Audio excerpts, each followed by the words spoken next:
Hello guys, welcome to today's video guys.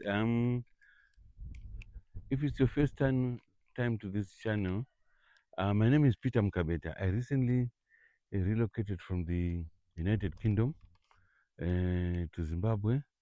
So today's video is very important to some people who are interested. I've received in the comment section, people are requesting to know the process. So today, I'm going to dedicate this video to just informing you about the process. I'm not a relocation specialist, but this is my journey.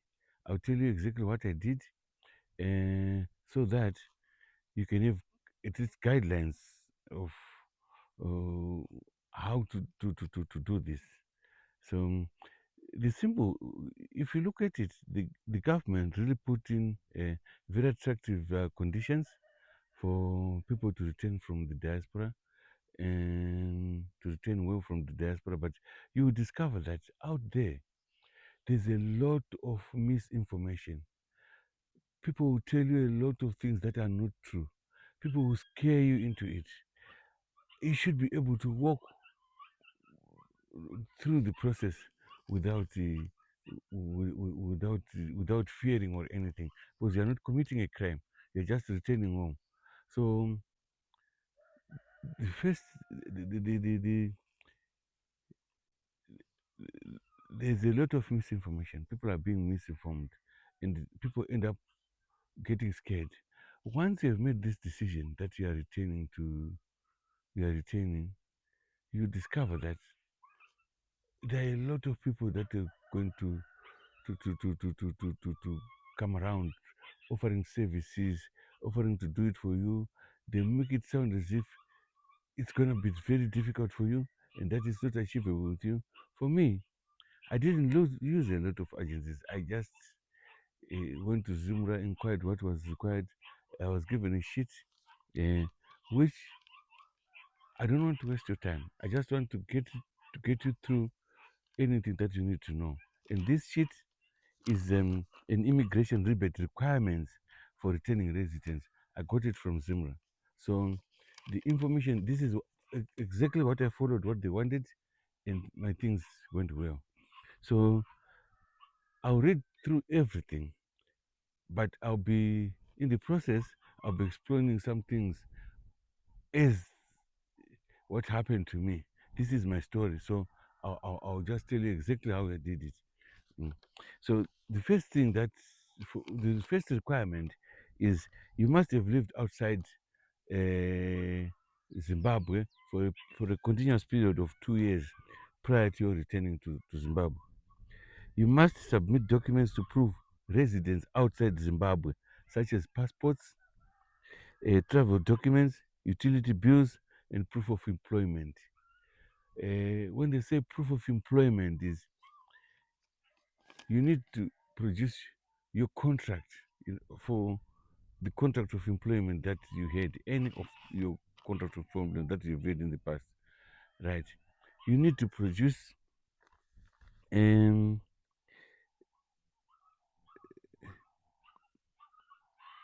the third thing is you must submit work, residence, study permit, and your or expired, current or expired. Whether you've been a student, they need you to prove that you were a student permit, and whether it's current or expired. Um, Number four, contract of employment and enrollment documents. Your contract of employment, me, I've had many jobs. So I just got one of the most recent ones. That is the one that I used for that contract for employment.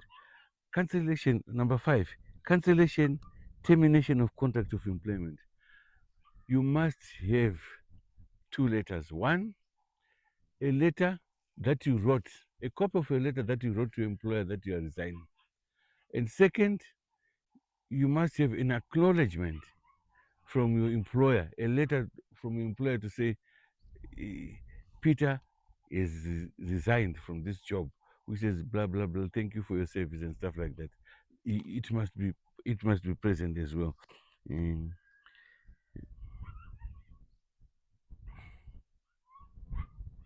For those who have been employed, they must produce that.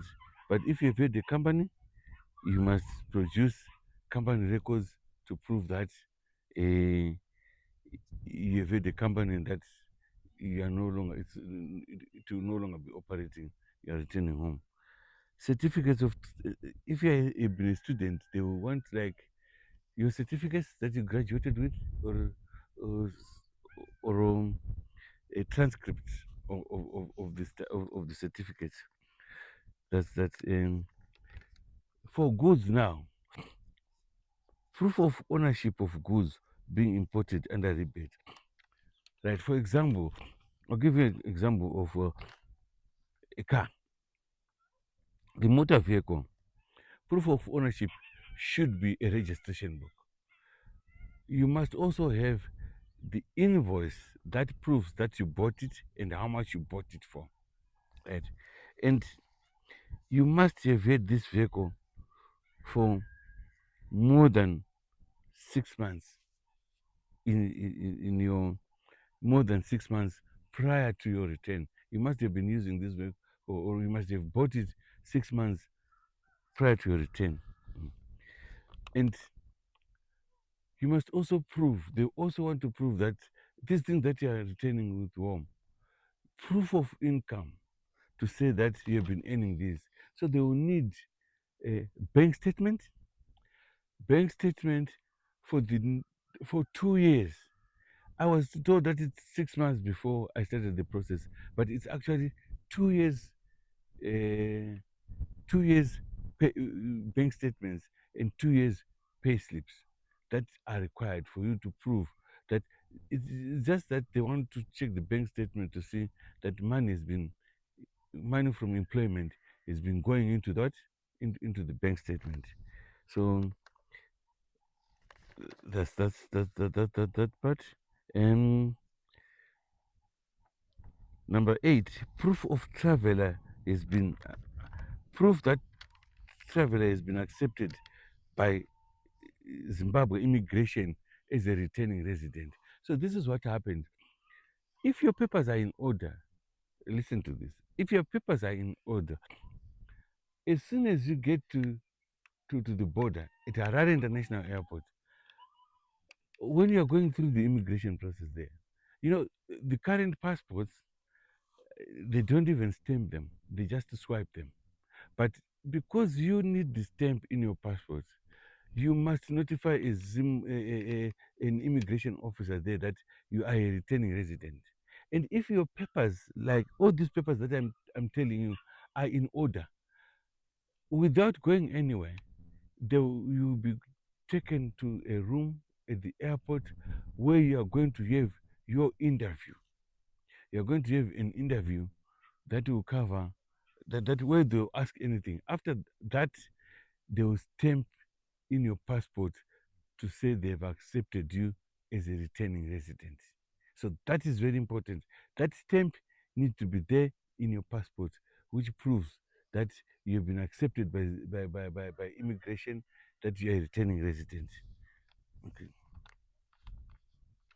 Export documents from the country of export as evidence that goods have been properly cleared for export. So all the documents that you use to when you fill in your containers, and then you have finished the process, to all the import documents, export documents that you've used, they need to be there. You need to be there. They need to be proof there.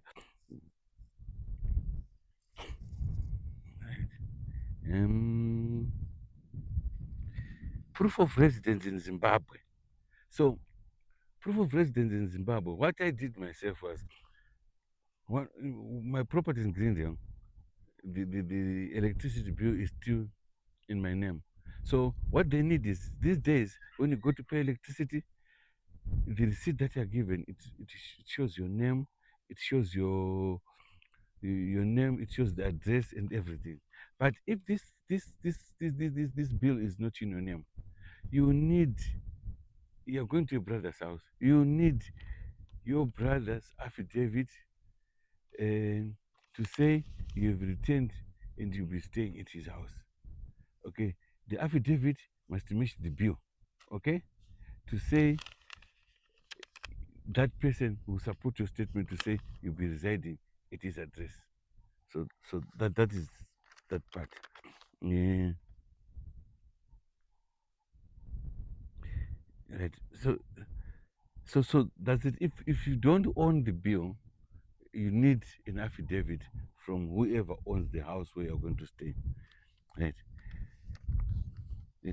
I've told you that motor vehicles should have been owned for 6 months before you can import them, and you require a certificate of competence. They call it a CBCA certificate. Mine was done at Namibia, at the border, at the port there. There's a facility where they inspect it. But someone told me that it can be done in the UK, but I haven't explored this. So that's the other thing. So for all these things, all your goods, you are supposed to be paying. You only pay VAT, which is 15% of the value of whatever goods you are. For me, my truck, I paid 15%. That 15%, and without any other problems. So there's one thing that people are being lied about. You know what? Uh, when we've been in the UK from over, I've been in the UK from over 20 years, and I've got a British passport. I've got dual citizenship. That's true. There's no crime there. Our constitution allows that. So there isn't a crime. So what happens is when you're in the UK, people are telling you, oh, if you've been using a British passport, it will be difficult for you to. There is nothing like that. Oh, they want. Don't be afraid. You know what? You might have been using your Zimbabwean passport, but in the middle, a you've been using a British passport to come to Zimbabwe. There's no shame. There's no crime that you've committed. It doesn't affect your rebate. All they want to know is, have you been in the United Kingdom for the past 2 years? And if you've been coming to Zimbabwe, they just want to see the stamps in your in your British passport. Only that. There is no crime, but people will tell you, oh, it's a crime. If you've messed it up, they won't accept you as a returning resident. There's nothing like that. So what I have told you is what I did, and that is what you can follow. If there's anything that you want clarified, I'll be happy to answer you in the comment section. Anyway, guys, thank you so much for your support. I hope you guys will benefit from this information that I'm giving you. If there's any clarification that you want about the relocating, about the paperwork that is needed, please, if there's anything that you didn't understand well, I can clarify. I can clarify that for you. So you have a nice day. Thank you for the support. Please subscribe and like so that you can follow the journey.